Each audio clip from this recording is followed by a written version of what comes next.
I grew up in Woodinville, Washington, and lived with my parents, my brother, and my sister.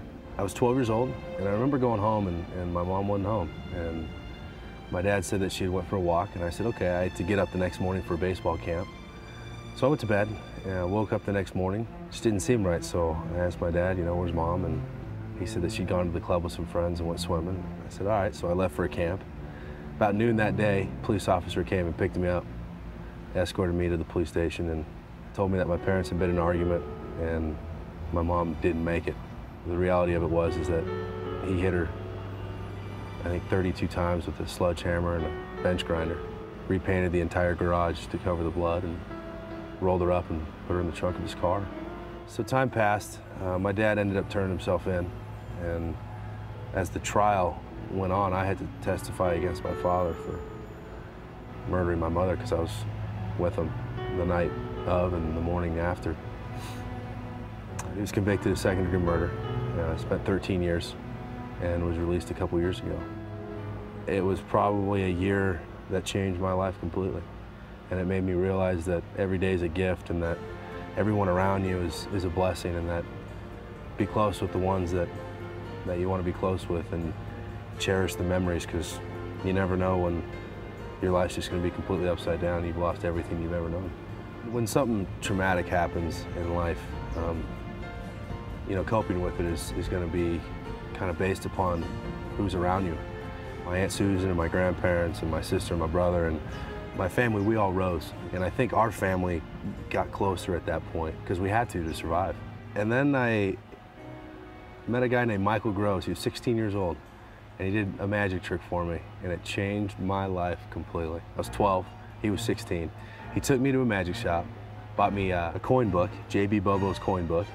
It was the first book I ever had, and I never put it down. And I've been doing magic since I was 12, and at that time in my life, it was, I think for me, it was an escape of reality. It was where I could go into a room and close the door, and everything on the outside world, nothing mattered. There's no language barrier, there's no race barrier, there's nothing. It's just something people enjoy. And it's not really so much being in front of a crowd, but it's knowing that when they walk away, the few minutes that they were with me or they watched my show, they had fun. And it's giving that gift back to them. That's what I love. I'm gonna try and get this coin to disappear and reappear underneath your hand, underneath the ace. Okay. That'd be sick. With no sleeves, watch.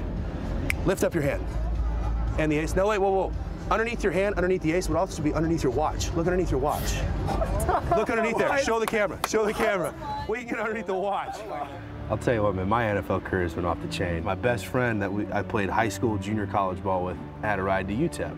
He calls me up and says, man, John, we need a long snapper. And I ended up starting there for a few years and got picked up by the Bills. Played there a few years, went to Tennessee. It was an honor and a privilege to play for Jeff Fisher and live in Nashville. When Coach Reed called, I was fired up, man. I've heard so many good things about him and the staff, and I'm part of what I feel is like a dynasty. I mean, it's just the coolest thing in the world. I think the one thing for me through my life and my journey, especially in what I've experienced in life and the NFL, like for me, that one thing is making my mom proud. And so for the last 5 years, I got into inspirational speaking, motivational speaking with the Magic tight end, and kind of throw out some funny NFL stories, and I talk about my life, and I just talk that life's a gift. Every one of us have a gift. Every one of us has a smile. Every one of us has a talent. And it's being able to take that and sharing it with the world. Forgive everybody. Like I've forgiven my father. I don't want to say I've forgiven him for the act, but I've forgiven him for being lost. And everybody gets lost in life.